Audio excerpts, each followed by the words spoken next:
Recording by Dhamal Music.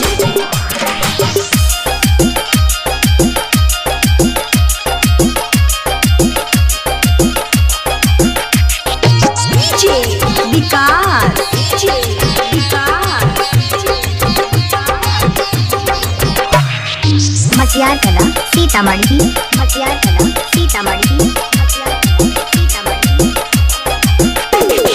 केकर नजर हमरा पगोर गलै रे केकर नजर हमरा पगोर गलै रे फरल हमर पारी उघैर गलै रे केकर नजर हमरा पगोर गलै रे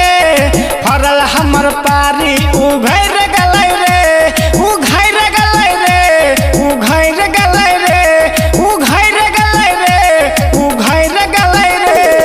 छौरी मोगी हमरे पलैक गलै रे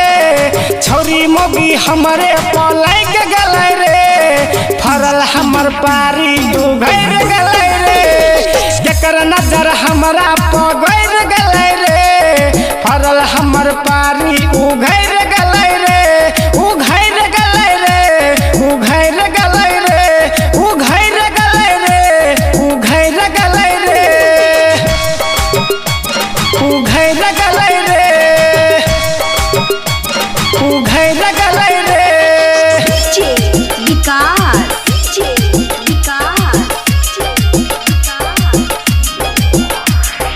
मटियार कला सीतामढ़ी मटियार कला सीतामढ़ी गेला रहियै पारी लेके खेत में हमें चरवे रे कहने रहै जल्दी अइहे पारी लेके घरवे रे गेला रहियै पारी लेके खेत में हमें चरवे रे कहने रहै जल्दी अइहे पारी लेके घरवे रे बनल हमर किस्मत उजैर गलै रे बनल हमर किस्मत उजैर गलै रे फरल हमर पारी उघैर गलै रे केकर नजर हमरा पगैर गलै रे फरल हमर पारी उघैर गलै रे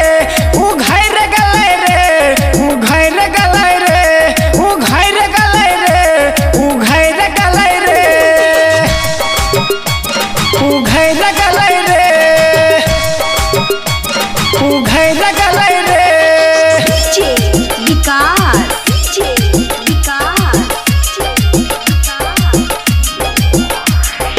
मटियार कला सीतामढ़ी मटियार कला सीतामढ़ी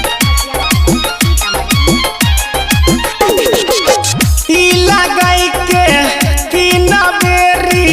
पारी हमर उघरलै रे राइटर शिवम